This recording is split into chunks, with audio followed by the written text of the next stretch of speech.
अस्सलाम वालेकुम dear students.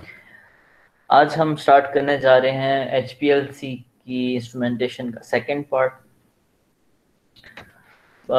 Last जो हमारे पास हमने लेक्चर दिया था उसमें हमने काफ़ी सारी चीज़ें डिस्कस की थी इनफैक्ट प्रीवियस 2 लेक्चर्स में, जिसके अंदर हमने HPLC का बेसिक इंट्रोडक्शन किया था, इसका कंपैरिजन किया था विद GC, और उसके बाद हमने एक ओवरव्यू किया था कि HPLC का जो वर्किंग प्रिंसिपल है ये कैसे काम करती है, सेपरेशन कैसे होती है। And then we had an overview of HPLC instrumentation. और जो पिछला लेक्चर था उसके अंदर फिर हमने गार्ड और एनालिटिकल कॉलम जो है इनको हमने डिटेल में डिस्कस किया था।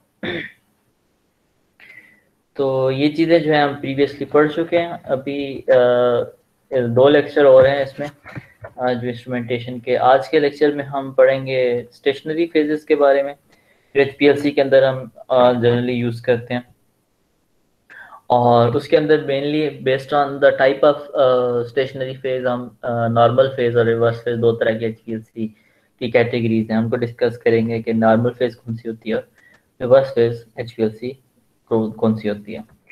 And then we will briefly discuss about the mobile phases और उनका जो सिलेक्शन क्राइटेरिया है उसको कैसे किस बेस पे सेलेक्ट किया जाता है। एंड उसके अंदर जो है हम जो है वो फिनोमेना जिसको हम आइसोक्रेटिक इल्यूशन कहते हैं और दूसरा जो ग्रेडियंट इल्यूशन है, तो इनको हम कंपेयर करेंगे कि ये दोनों क्या होते हैं। ठीक है, so let's start our today's lecture.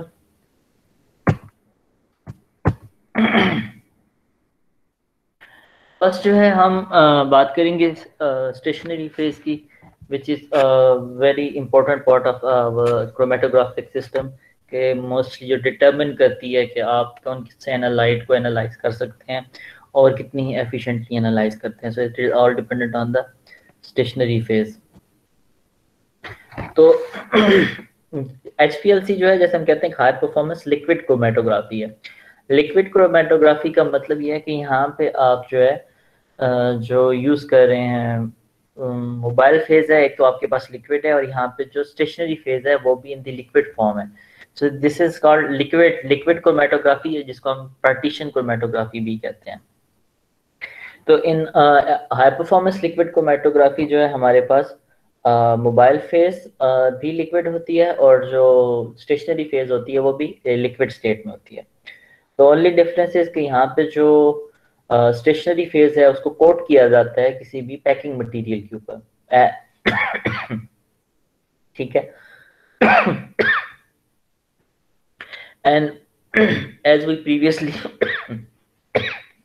Discussed के जो हमारे पास different kind of packing materials होते हैं, जैसे डायटोमेशियस अर्थ है, इसके अलावा डिफरेंट सिंथेटिक मटेरियल्स हैं, but the most commonly used material जो डिफरेंट क्रोमेटोग्राफिक टेक्निक्स हैं उनके अंदर जो एज अ पैकिंग मटेरियल जो यूज होता है वो सिलिका है।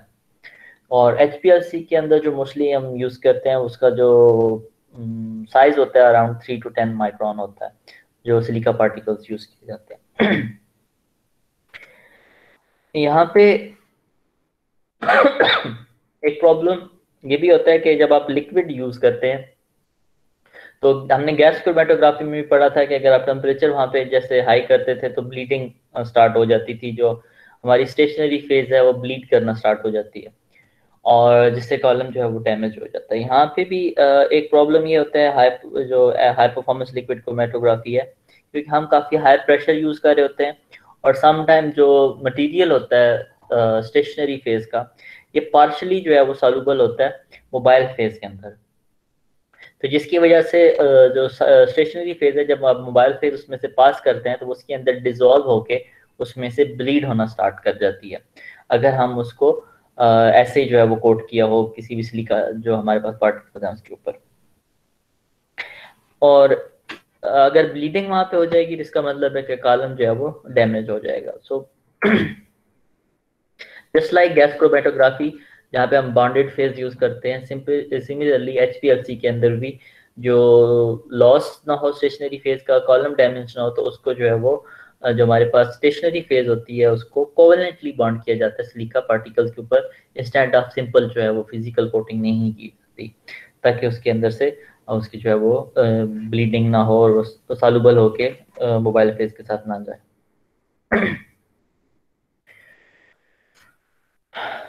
जब बॉन्डेड फेज जो है हम बनाते हैं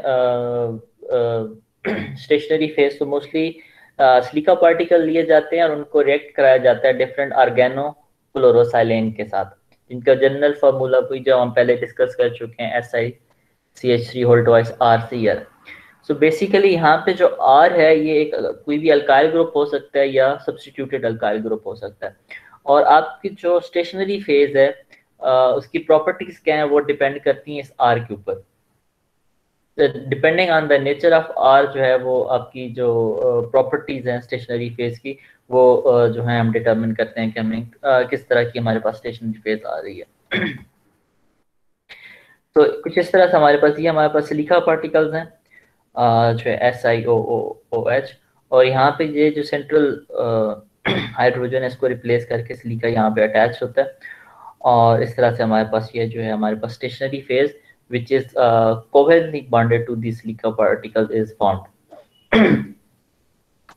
Now depending on this R, हमारे पास जो R है उसका जो भी अल्काइल ग्रुप है वो किस तरह का है, तो ये उसकी बेस पे हमारी जो प्रॉपर्टीज होती हैं वो वेरी करती हैं। अगर तो हमारे पास जो R है एक फंक्शनल ग्रुप है, पोलर फंक्शनल ग्रुप है जो भी उसका है, तो जो हमारे पास जो स्टेशनरी फेज होगी वो भी हमारे पास पोलर होगी।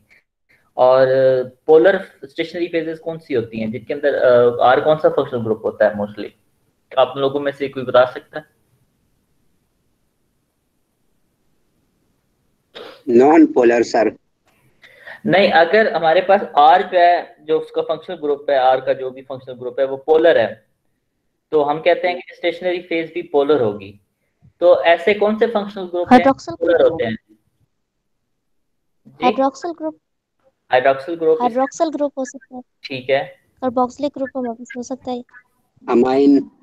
हाँ अमाइन, हमने जैसे जीसी में भी हमने डिस्कस किया था कि जो हमारे पास सायानो ग्रुप हैं, हाइड्रोक्सिल ग्रुप है, अमाइनो ग्रुप है, ये जितने भी हैं ये सारे पोलर हैं। तो अगर हम हमारे पास जो स्टेशनरी फेज है उसके जो आर ग्रुप है, और आर ग्रुप अगर उसके अंदर सायानो ग्रुप लगा हुआ है, अल्कोहल हैं या डायोल्स हैं जैसे ये वाला स्ट्रक्चर है, या अमाइनो ग्रुप है, तो क्योंकि ये जो फंक्शनल ग्रुप है, ये तीनों फंक्शनल ग्रुप जो यहाँ पे एग्जांपल में है, ये तीनों जो हैं वो पोलर फंक्शनल ग्रुप हैं। तो अगर हम ये वाला ग्रुप अटैच करते हैं एज आर जो है उसके साथ सिलिका पार्टिकल के साथ जो हमारी स्टेशनरी फेज, तो हमारी जो स्टेशनरी फेज है इसको हम कहेंगे कि ये पोलर स्टेशनरी फेज है, ठीक है। तो अगर हम ऐसी कॉलम यूज करें कि जिसके अंदर आर जो है इनमें से कोई है, और जिसको हम कह रहे हैं कि हमारे पास जो पोलर स्टेशनरी फेज है, तो वहां पे हम जब मोबाइल फेज यूज करेंगे तो वो पोलर नहीं होनी चाहिए। वहां पे मोस्टली जो है मोबाइल फेज नॉन पोलर होगी या मॉडरेटली पोलर होगी। और इस तरह का कॉम्बिनेशन जिसके अंदर हमारे पास पोलर स्टेशनरी फेज हो और नॉन पोलर मोबाइल फेज हो, उसको हम कहते हैं नॉर्मल फेज क्रोमेटोग्राफी, ठीक है। नॉर्मल फेज क्रोमेटोग्राफी वो होती है जिसके अंदर आपकी स्टेशनरी फेज पोलर हो और आपकी जो मोबाइल फेज है वो नॉन पोलर हो। इसके कंट्रास्ट में अगर हम बात करें रिवर्स फेज जो क्रोमेटोग्राफी है, तो इसके अंदर रिवर्स फेज क्रोमेटोग्राफी वो होती है कि जिसके अंदर जो आपकी स्टेशनरी फेज है ये नॉन पोलर होती है और जो मोबाइल फेज होती है वो पोलर होती है। नॉन पोलर स्टेशनरी फेज कौन सी होती है?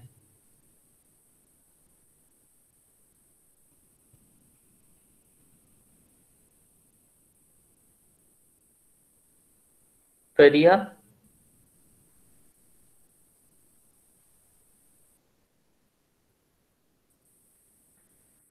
तो द मोस्ट कॉमन जो हमारे पास non polar stationary phases use की जाती हैं क्रोमेटोग्राफी के अंदर, सो उनके अंदर जो है एन ऑक्टाइल डिकाइल है या C18 जो है वो एन ऑक्टाइल है या ऑक्टाइल डिकाइल, इसको यूज किया जाता है। तो मोस्टली हम C18 या C8 जो है वो कार्बन जो चेन है वो हम यूज करते हैं एज आर, जब हम उसको हमने सिंथेसाइज करनी होती है नॉन पोलर स्टेशनरी फेज। तो नॉन पोलर स्टेशनरी फेज के अंदर मोस्टली जो आर ग्रुप होता है वो C8 होता है या C18 हाइड्रोकार्बन चेन होती है। एंड जब हम रिवर्स फेज क्रोमेटोग्राफी यूज कर रहे होते हैं जिसके अंदर हमारे पास ये non polar stationary phases use कर रहे होते हैं, इन सच अ केस जो हमारे पास मोबाइल फेज होती है वो मोस्टली हम कोई भी बफर्ड एक्वस सोल्यूशन यूज करते हैं एज अ मोबाइल फेज। ठीक है, हम आगे जाके देखेंगे कि हम मोस्टली ये क्यों यूज करते हैं, क्योंकि जब हम पोलैरिटी की बात करते हैं तो उसके अंदर जो वाटर एज अ सॉल्वेंट जो है इसकी पोलैरिटी बाकी में भी कॉमनली यूज सॉल्वेंट है उनमें से सबसे ज्यादा होती है। तो जब हमने पोलर मोबाइल फेज यूज करनी होती है तो वहां पे हम वाटर और उसके डिफरेंट जो है हम कंपोजिशन यूज करते हैं, मिक्सर क्योंकि हम यूज कर रहे होते हैं सॉल्वेंट का, तो डिफरेंट रेशो में जो है वो यूज किया जाता है। लेकिन सबसे ज्यादा जो पोलर जो सॉल्वेंट यूज करते हैं वो वाटर होता है, और इसलिए मोस्टली जो है वो बफर्ड हम सोल्यूशन यूज करते हैं as a mobile phase in reverse phase chromatography. से यहाँ पे एक ये इशू होते हैं जो हमें इसको देखना पड़ता है कि जो सिलिका पार्टिकल्स होते हैं अगर हम पीएच के जो है कंडीशन बेसिक कर देंगे, और फॉर एग्जांपल जो पीएच है हमारी 7 या 5 से ऊपर हो जाती है, 8 या 9 हो जाती है, तो वहां पे जो है वो हाइड्रोलाइज हो जाते हैं सिलिका पार्टिकल्स। इसलिए जब भी हम ये रिवर्स फेज क्रोमेटोग्राफी यूज करते हैं जहाँ पे हमने पोलर सॉल्वेंट यूज करने होते हैं, तो हम कोशिश करते हैं कि जो पीएच है उसकी वो 7 या 7.5 से कम होनी चाहिए ताकि वहाँ पे हाइड्रोलिसिस ना हो सिलिका जो सबस्ट्रेट है हमारे पास। तो जनरली बेसिकली डिफरेंस यही है नॉर्मल फेज और रिवर्स फेज में, the type of functional group के जो हम यूज कर रहे हैं स्टेशनरी फेज का। ठीक है, नेक्स्ट जो है वो हमारे पास है स्टेशनरी फेज के बाद जो है वो मोबाइल फेज। अब कोई आपको इशू है अभी तक जो स्टेशनरी फेज के अंदर हमने डिस्कस किया? Excuse me sir. जी सर ये जो डाइलेक्ट्रिक्स होते हैं इनको हम ऐसा फेज यूज कर सकते हैं? सॉरी सर ये डाइलेक्ट्रिक्स होते हैं हमारे पास। मुझे आपकी आवाज से समझ नहीं आ रही, कट के आ रही, थोड़ा आराम से सर बोलिए। डाइलेक्ट्रिक्स होते हैं।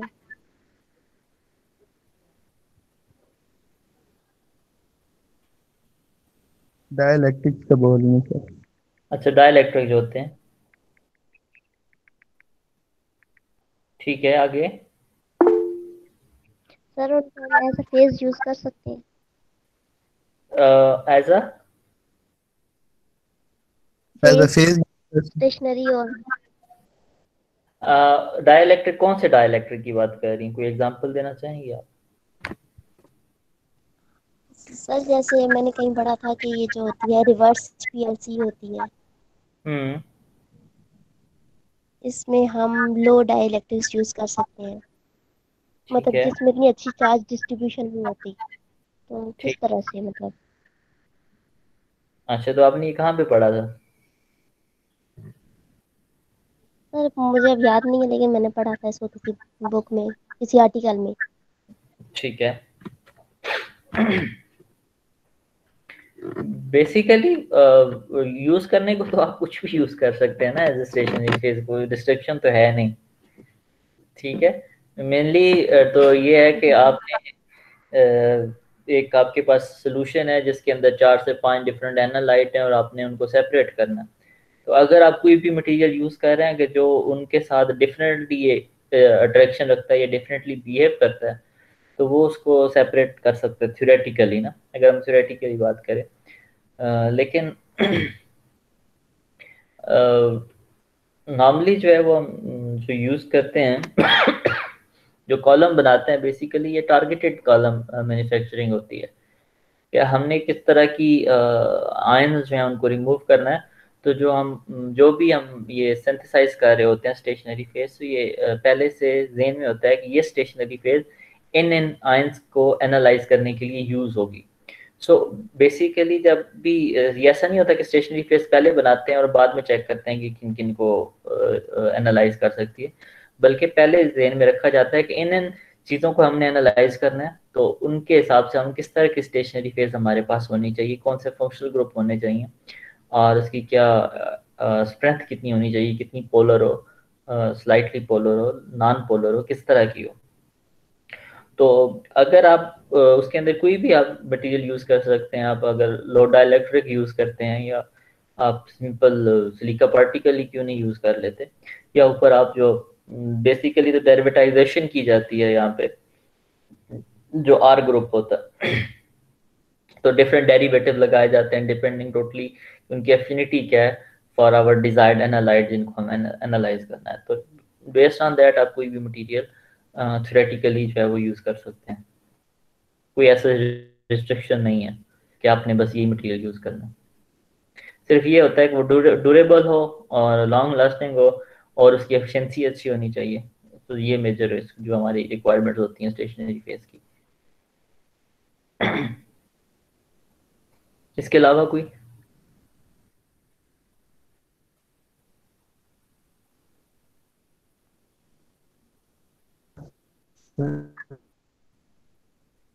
जी no sir. No sir, okay. Mobile phase जब हम बात करेंगे और हमें आगे डिस्कस करेंगे, पहले भी हमने बात की थी कि हम कॉम्बिनेशन यूज करते हैं, तो हम आगे जाके डिस्कस करते हैं। उससे पहले एक चीज वो ये है कि जो आर्डर होता है सलूट्स का, इल्यूशन आर्डर जो है वो मोस्टली डिपेंड करता है पोलैरिटी के ऊपर, क्योंकि हम अभी बात कर रहे हैं two major kind of chromatography की, which is normal phase and reverse phase, and जो टोटली जिनमें डिपेंडेंट है on polarity of the stationary phase and the mobile phase. ठीक है। अगर हम नॉर्मल फेज सेपरेशन कर रहे हैं, नॉर्मल फेज सेपरेशन का मतलब है कि हमारे पास जो जो स्टेशनरी फेज है वो पोलर है और मोबाइल फेज जो है वो नॉन पोलर है।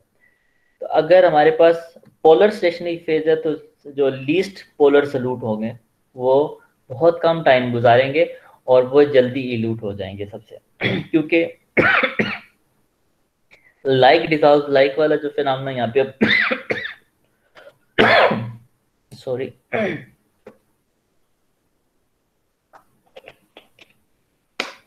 लाइक डिसॉल्व लाइक वाला फिनोमेना यहाँ पे भी फॉलो होता है। अगर स्टेशनरी फेज पोलर है तो वो डेफिनेटली अट्रैक्ट करेगी और इंटरेक्ट करेगी ज़्यादा, जो कि पोलर सल्यूट्स हैं।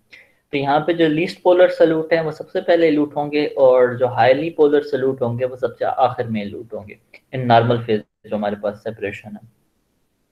और अगर हम रिवर्स पे फेज सेपरेशन की बात करें तो वहाँ पे जो ऑर्डर ऑफ इल्यूशन है वो टोटली रिवर्स हो जाता है। वहाँ पे जो मोस्ट पोलर सल्यूट होते हैं ये सबसे पहले इल्यूट होते हैं और जो लीस्ट पोलर सल्यूट हैं उनका इंटरेक्शन, क्योंकि हमारे पास स्टेशनरी फेज भी जो है वो नॉन पोलर होती है, वो ज़्यादा इंटरेक्ट करते हैं, इसलिए जो लीस्ट पोलर सल्यूट है रिवर्स फेज सेपरेशन वो सबसे आखिर में इल्यूट होते हैं। तो if we have three different solutes जिनमें ए जो है वो सबसे ज्यादा पोलर है और सी सबसे कम पोलर है, then in normal phase chromatography in which stationary phase is polar, so सबसे पहले जो लीस्ट पोलर सल्यूट है हमारे पास सी, ये सबसे पहले इल्यूट होगा, उसके बाद मीडियम पोलैरिटी का, और फिर जो हाईली पोलर है वो सबसे आखिर में इल्यूट होगा इन नॉर्मल फेज क्रोमेटोग्राफी, क्योंकि यहाँ पे स्टेशनरी फेज जो है वो पोलर है, तो वो पोलर सल्यूट ए के साथ ज़्यादा इंटरेक्ट करेगी और इसका रिटेंशन टाइम सबसे ज़्यादा होगा। अगर हम इसको इन्हीं एनालाइट को हम एनालाइज करते हैं थ्रू रिवर्स फेज क्रोमेटोग्राफी, तो यहाँ पे ऑर्डर जो है वो कम्प्लीटली रिवर्स हो जाएगा। यहाँ पे जो पोलर सल्यूट है वो सबसे पहले इल्यूट होगा और जो नॉन पोलर सल्यूट है वो सबसे आखिर में इल्यूट होगा। सो ये टोटली डिपेंड करता है कि आप किस तरह की स्टेशनरी फेज यूज कर रहे हैं। ठीक है।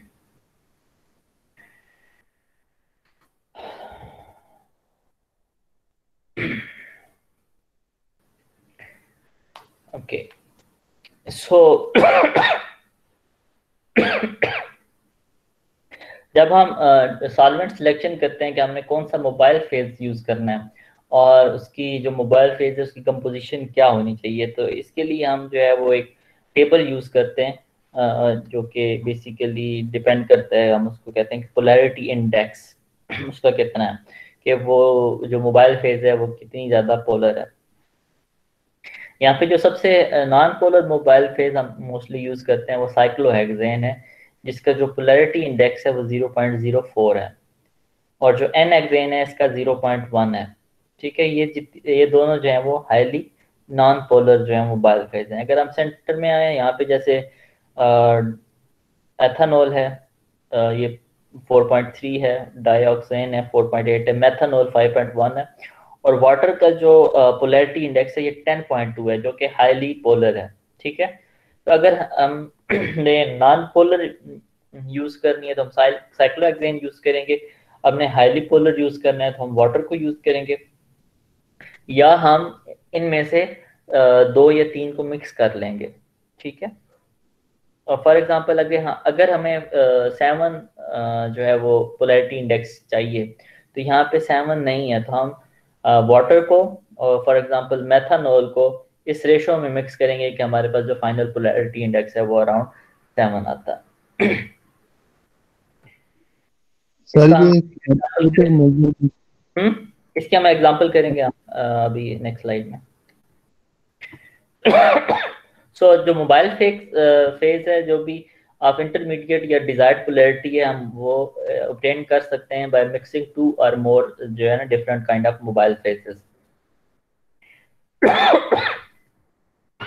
फॉर एग्जांपल हमें एक बाइनरी मोबाइल फेज का मतलब है कि उसके अंदर हमने दो जो है वो सॉल्वेंट को जो है वो ए एंड बी को कंबाइन किया है, तो जो इसकी जो पोलैरिटी है P A B, that will be equal to 5A PA plus 5B PB। यहाँ पे this is the polarity of solvent A and polarity of solvent B, और 5A और 5B है, ये शो कर रहा है कि उनकी हमने कितनी रेशियो यूज की है, कितनी अमाउंट यूज की है। ठीक है, so these are the polarities and these are the volume fractions of the two solvents.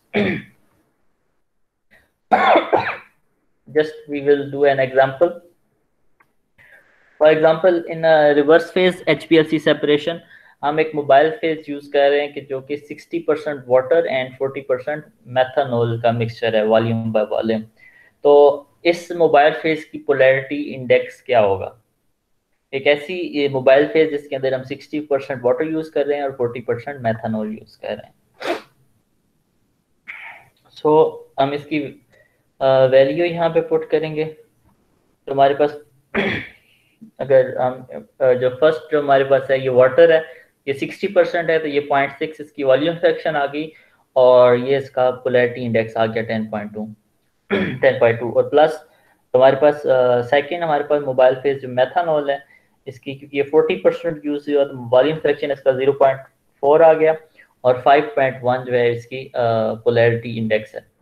तो हमारे पास जो बाइनरी सोल्यूशन जो हम यूज कर रहे हैं, इसकी जो पोलैरिटी इंडेक्स होगा ये 8.2 होगा। सो इस तरह से जो है हम अपनी जो भी हमारे पास कोई भी डिजायर्ड अगर हमने पोलैरिटी इंडेक्स चाहिए, तो हम इनको मिक्स करके जो है वो डिफरेंट सॉल्वेंट्स को, तो हम अपनी मर्जी का जो है वो पोलैरिटी का अचीव कर लेते हैं मोबाइल फेज के लिए। और इसमें कोई एक ये लिमिटेशन नहीं है कि आपने दो ही मिक्स कर रहे हैं, आप 3 भी मिक्स कर सकते हैं और 4 भी जो है वो मिक्स किए जाते हैं।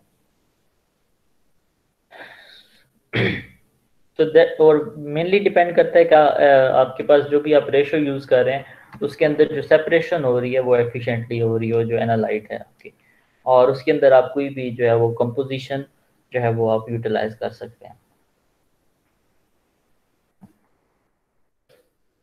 अच्छा, नेक्स्ट हमारे पास एक टर्मिनोलॉजी है जिसको हम कहते हैं आइसोक्रेटिक इल्यूशन, और दूसरी हम इसको कहते हैं ग्रेडियंट इल्यूशन। सबसे पहले आइसोक्रेटिक इल्यूशन वो होती है कि जिसके वो सेपरेशन जिसके अंदर हम एक सिंगल जो है वो मोबाइल फेज यूज कर रहे होते हैं, या ऑफ जो है फिक्स्ड कंपोजिशन। और जो हमारे पास एनालिसिस है, फॉर एग्जांपल 1 घंटा जो है वो एनालिसिस कर रहे हैं जिसके अंदर हम सेपरेशन कर रहे हैं, तो वहाँ पे जो हम मोबाइल फेज यूज कर रहे हैं, या तो वो एक जो है उसकी फिक्स कंपोजिशन का मतलब ये नहीं कि हम एक ही सॉल्वेंट यूज कर रहे हैं, वहाँ पे हम कंपोजिशन भी यूज कर सकते हैं। फॉर एग्जांपल हम जो मोबाइल फेज यूज कर रहे हैं वो वाटर, एथेनॉल और एसीटोन का मिक्सचर है, लेकिन उनकी जो रेशियो है वाटर, एसीटोन और एथेनॉल की, फॉर एग्जांपल वो 40-30-30 जो है हम यूज कर रहे हैं। और अगर हम पूरे एनालिसिस के दौरान वही फिक्स कंपोजिशन यूज करते हैं तो हम इसको कहते हैं कि आइसोक्रेटिक सॉल्यूशन है, कि जिसके अंदर हमने जो मोबाइल फेज यूज किया है उसकी जो कंपोजिशन है वो फिक्स रही है, उसकी कंपोजिशन हमने चेंज नहीं की। तो इसके अंदर हम एक आइदर एक सिंगल सॉल्वेंट भी यूज कर सकते हैं, या अगर हम एक कंपोजिशन यूज करते हैं सॉल्वेंट्स की, तो उनकी जो कंपोजिशन होती है वो थ्रू आउट एनालिसिस जो है वो फिक्स रखी जाती है, उसके अंदर उसको चेंज नहीं किया जाता। तो इस तरह का जो एनालिसिस करते हैं हम एचपीएलसी के अंदर के, जिसके अंदर हम फिक्स कंपोजिशन रखते हैं मोबाइल फेज की, उसको हम कहते हैं आइसोक्रेटिक इल्यूशन। लेकिन ऐसे केसेस जहाँ पे हमारे पास एनालाइट काफ़ी सारे होते हैं, फॉर एग्जांपल हमारे पास 18, 20, 25 एनालाइट हैं एग्जांपल के अंदर, तो वहाँ पे जो है अगर हम आइसोक्रेटिक इल्यूशन यूज करते हैं फिक्स्ड अगर हम उसका कंपोजिशन मोबाइल फेज यूज कर रहे हैं, तो वहाँ पे उनको सबको सेपरेट करना जो है वो मुश्किल हो जाता है। कि ऐसी कंपोजिशन जो है वो फाइंड आउट करना मुश्किल है जिसके अंदर सारे जो सॉल्वेंट हैं या जो सारे जो एनालाइट हैं वो प्रॉपरली सेपरेट हो जाएं और हम उनको उसको एनालाइज कर सकें। क्योंकि इन सम केसेस अगर आप एक कंपोजिशन यूज करते हैं तो अर्ली अगर जो हमारे पास इल्यूटिंग एनालाइट होते हैं वो तो अच्छी तरह सेपरेट हो जाते हैं, लेकिन जो लास्ट वाले हैं वो जो है वो आपस में इनकी जो पीक्स है वो मर्ज हो रही होती हैं। अगर हम पहले वाले उनको सॉल्व करें, जो आखिर वाले कंपोजिशन को चेंज करें, कि जो लास्ट वाले हैं वो मर्ज ना हो, तो जो फर्स्ट वाले होते हैं वो मर्ज करना शुरू हो जाते हैं, या फिर ये होता है कि उनका जो सेपरेट करने के लिए हमें टाइम बहुत ज़्यादा देना पड़ता है। तो इन सच ए केसेस जो है वहाँ पे हम another type of mobile phase use करते हैं, कि जिसके अंदर हम उसकी जो स्ट्रेंथ होती है, जो कंपोजिशन होती है विद टाइम, उसको हम चेंज करते हैं। सिमिलरली जैसे हम थर्मल ग्रेडियंट यूज़ करते हैं गैस क्रोमेटोग्राफी के, जहाँ पे हम पहले कम टेम्परेचर पे सेपरेशन करते हैं और फिर विद टाइम हम थोड़ा थोड़ा टेम्परेचर यूज़ करते हैं, इंक्रीज करते हैं, ताकि जो है वो नेक्स्ट जो एनालाइट है वो इजीली जो है वो वोलेटाइल हो और सेपरेट हो। इसी तरह एचपीएलसी के अंदर जो लिक्विड क्रोमेटोग्राफी है, इसके अंदर हम मोबाइल फेज की जो कंपोजिशन है उसको ग्रेजुअली चेंज करते हैं, उसकी स्ट्रेंथ को ग्रेजुअली चेंज करते हैं फॉर बेटर जो है वो सेपरेशन एंड एनालिसिस। तो इन ग्रेडियंट सोल्यूशन जो है वो मोस्टली 2 या ज़्यादा 3, 4, 5 डिफरेंट सॉल्वेंट यूज़ किए जाते हैं, कि जिनकी पोलैरिटी जो है वो सिग्निफिकेंटली डिफरेंट होती है एक दूसरे से। और इनिशियली एक सेट पैटर्न होता है कि जब हम एनालिसिस स्टार्ट करते हैं, तो फॉर एग्जांपल हम अगर पोलर से नॉन पोलर की तरफ जा रहे हैं, तो हाईली पोलर फॉर एग्जांपल हम इनिशियली 90% वाटर है और बाकी जो है वो 10% जो है दूसरे सॉल्वेंट है। तो वहाँ से हम इनिशियली अगर बिगिन करते हैं तो स्लाइटली जो है वो विद टाइम हम उसकी पोलैरिटी को रिड्यूस करते हैं। पहले 90 है for example 5 minute, then next 5 minute जो है वो 80, देन 70, देन 60, देन 50, देन 50, 40। तो इसको एक एज इन प्रोग्राम वे जो है वो इन डिफरेंट स्टेप्स जो है वो किया जाता है। एंड किस तरह से हम करते हैं उसको प्रोग्राम, एक तो ये होता है कि ग्रेजुअल होता है कि हर 2 मिनट बाद हो जाए, ये डिफरेंट स्टेप्स में भी सम टाइम जो है वो ग्रेजुएट सोल्यूशन किया जाता है, और ये टोटली डिपेंडेंट होता है कि हमने कौन से एनालाइट जो है उनको सेपरेट करना है। So basically depending on the analyte to be analyze, जो स्ट्रेंथ ऑफ द जो मोबाइल फेज है और जो स्टेप्स हैं कि कौन कौन से स्टेप्स में हमने कौन कौन सी स्ट्रेंथ के या पोलैरिटी इंडेक्स के जो सॉल्वेंट वो यूज करते हैं वो डिटरमिन किया जाता है और उसको फिर यूज करते हैं। ठीक है। anyway, in such separations are called gradient illusion. So ये आपके सामने एक क्रोमेटोग्राम है HPLC का, जिसके अंदर आप देख सकते हैं कि 30 डिफरेंट एनालाइज को सेपरेट किया जाता है। तो अगर यहाँ पे हम सिंपल आइसोक्रेटिक इल्यूशन यूज करें जिसके अंदर हम एक सेम सॉल्वेंट यूज कर रहे हैं उस स्ट्रेंथ, तो it is almost impossible to analyse all of these 30 different analytes in one analysis. तो हमारे पास ये जो लास्ट वाली मे बी 5 to 7 पीक्स तो सेपरेट होंगी, ये लास्ट वाली जो है वो इतनी अच्छी तरह से हम उनको सेपरेट नहीं कर सकते। तो इसलिए यहाँ पे जो है एज यू कैन सी ये जो लाइन शो कर रही है कि ये जो पहली 3 पीक्स है, यहाँ पे इनिशियली जो है हमारी जो फेज जो है वो चेंज नहीं की गई मोबाइल फेज, एंड उसके बाद ग्रेजुअली जो है वो जो उसकी पोलैरिटी है उसको चेंज किया गया यहाँ पे। और उसके बाद फिर जब हम 21 से आगे गए हैं तो फिर जो चेंज इन पोलैरिटी है वो बहुत शार्प है, क्योंकि इन का जो डिफरेंस जो है वो बहुत ज़्यादा है। So as I discuss in the last slide कि टोटली डिपेंड कर रहा है कि आपने किस चीज़ को कौन से एनालाइट को जो है वो सेपरेट करना है। सो ये जो चेंजेस इन पोलैरिटी हैं in the of the mobile phase और जो कंपोजिशन है ये टोटली डिज़ाइन की जाती हैं इन एनालाइट्स को ध्यान में रखते हुए कि हमने कौन से एनालाइट को रिमूव करना है। But the main purpose is के बाय ग्रेडियंट इल्यूशन जिसके अंदर हम डिफरेंट जो है हम यूज कर रहे होते हैं सॉल्वेंट्स, उनको हम मिक्स करते हैं, उनकी जो कंपोजिशन है, जो उनका पोलैरिटी इंडेक्स है वो हम ड्यूरिंग एनालिसिस चेंज करते हैं और हम अपने एनालाइट्स को जो है वो एफिशिएंटली सेपरेट कर लेते हैं। That's the main actually advantage of this gradient evolution. अच्छा, ये तो था हमारा जो स्टेशनरी फेज है जो हम मोबाइल फेज यूज करते हैं। नेक्स्ट जो इम्पोर्टेंट इसके अंदर चीज है वो है सैंपल इंट्रोडक्शन, कि हम सैंपल कैसे इंट्रोड्यूस करेंगे। लाइक हमने जीसी में पढ़ा था कि वहाँ पे हम सिरिंज यूज करते हैं कि जो डायरेक्टली जो है वो ऑनलाइन और ऑफलाइन और स्प्लिट और स्प्लिटेड इंजेक्शन, हमने डिफरेंट टाइप्स पढ़ी थी इंजेक्शन की। लेकिन HPLC के अंदर जो हम high performance liquid chromatography use कर रहे हैं तो यहाँ पे जो प्रेशर होता है वो काफी ज्यादा होता है, तो यहाँ पे जो डायरेक्ट सैंपल इंजेक्शन है through syringes just like GC वो पॉसिबल नहीं होता, अदरवाइज जो है वो जो आपकी सिरिंज है वो डैमेज हो जाती है।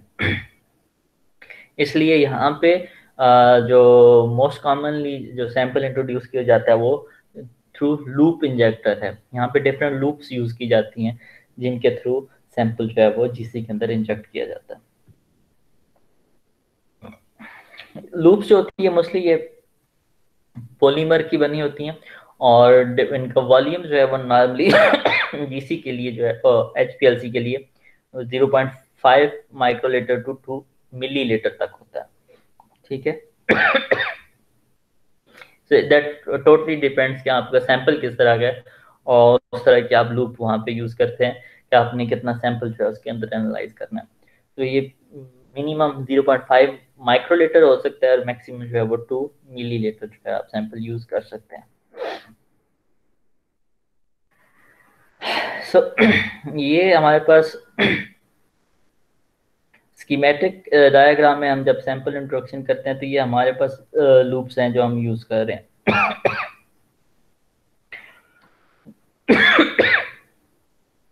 सो ये सैम्पलिंग लूप है और यहाँ पे जो है ये लाइन है जिसमें मोबाइल फेज जो है वो इन एंड आउट हो रही है यहाँ पे कंटिन्यूअसली।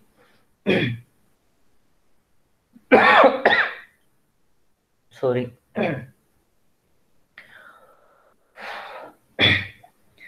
सो जब आपने सैंपल लोड करना होता है, जब सैंपल इंजेक्ट करना होता है, हम उसको कहते हैं कि लोड करना है, तो हम इंस्ट्रूमेंट को कमांड देते हैं और उसके अंदर हम जो सैंपल को है वो लोड पोजीशन पे ले आते हैं या इंजेक्ट पोजीशन, दो कुछ भी डिफरेंट नाम जो है वो नेम यूज हो सकते हैं। इंजेक्ट पोजीशन भी कहते हैं। इंजेक्शन पोजीशन पे ये है कि जो मोबाइल फेज है वो यहाँ से बाहर जा रही होती है, और ये जो लूप है ये यहाँ से आप सैंपल इन करते हैं और यहाँ से सैंपल आउट और होता है। तो इससे यह है कि आप इंजेक्शन मोड पे जो है वो आप इसको फिल करते हैं इस लूप को सैंपल के साथ, और जब ये कम्प्लीटली आप इसको फिल कर लेते हैं तो उसके बाद जो है आप इसका मोड चेंज करते हैं थ्रू पीसी, और उसके बाद जो है वो अगर आप इसको इंजेक्शन मोड कह रहे हैं तो इसको आप लोड मोड कहेंगे, और उसके बाद जो है ये जो मोबाइल फेज है वो इसमें से पास होती है इस लूप में से, और इसके अंदर जो सैंपल आपने फिल किया होता है उसको साथ लेके आगे कॉलम पे चली जाती है, ठीक है, और वो वहां पे जाके लोड हो जाती है कॉलम के ऊपर। और उसके बाद जब आप उसमें से मोबाइल फेज कंटिन्यूसली पास करते रहते हैं तो बेस डिपेंडिंग ऑन जो उनकी इंटरेक्शन होती है मोबाइल फेज की और स्टेशनरी फेज की, उसके साथ आपके एनालाइट्स के साथ, तो जो उसके कंपोनेंट एनालाइट हैं वो सेपरेट आउट हो जाते हैं। So this is basically the way how the sample is injected into the HPLC। इसके अंदर हमारे पास एक छोटी सी इसकी डिस्क्रिप्शन है, but instead of reading this description it's better if we watch this animation. In the load position, the high-pressure eluting solvent flows to the column directly. The loop is loaded at the atmospheric pressure from a syringe via the needle port. Excess sample exits the loop via vent port. After loading the sample, the valve is switched to the inject position. The flow delivered by the pump flows through the loop, forcing the sample ahead of it, flowing to the column.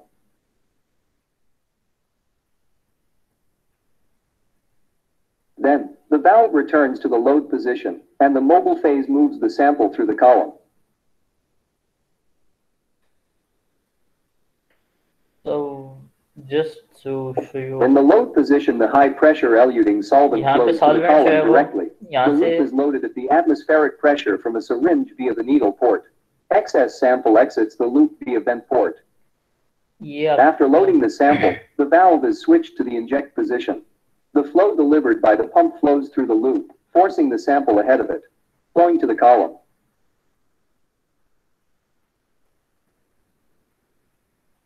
Then, the valve returns to the load position, and the mobile phase moves the sample through the column.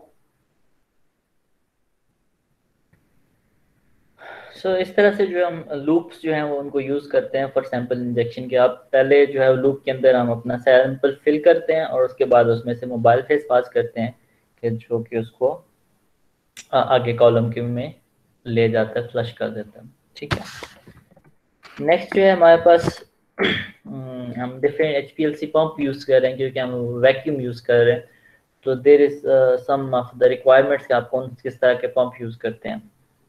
हम इसको just briefly overview करेंगे। एक पहली चीज़ जो very important है कि हम जो भी पंप यूज़ कर रहे हैं HPLC के अंदर, उनका जो मटेरियल है जिससे वो बने हुए हैं वो इनर्ट होने चाहिए टुवर्ड्स सॉल्वेंट। वो ऐसा कोई मटेरियल नहीं होना चाहिए पंप का कि जो रिएक्ट करे हम जो भी हम सॉल्वेंट यूज़ कर रहे हैं। तो पहले जो मेजर रिक्वायरमेंट है कि जो पंप है जिस भी मटेरियल से बना हुआ है वो inert हो towards the solvent. So this is the first important criteria. Second जो है कि जो पंप है हम जो भी हम पंप यूज़ कर रहे हैं वो हमने जिस भी फ्लो रेट पे अपना एनालिसिस करना है तो वो पंप कैपेबल हो कि हमें उतना फ्लो रेट दे सके, चाहे क्योंकि हम depending on the analysis type different flow rate use किए जाते हैं मोबाइल फेज के। तो जो पंप है that should meet that specific flow rate. And the third important जो criteria for HPLC pump वो ये है कि जो flow आ रहा है, जो पंप की जो भी पंप कर रहे हैं उसको मोबाइल फेस को, एक तो वो प्रिसाइज हो और सेकेंडली जो है वो एक्यूरेट हो, उसके अंदर वेरिएशन ना आए। एक तो वेरिएशन ना आए और सेकेंड ये है कि जो उसका प्रेशर है वो हाई होना चाहिए।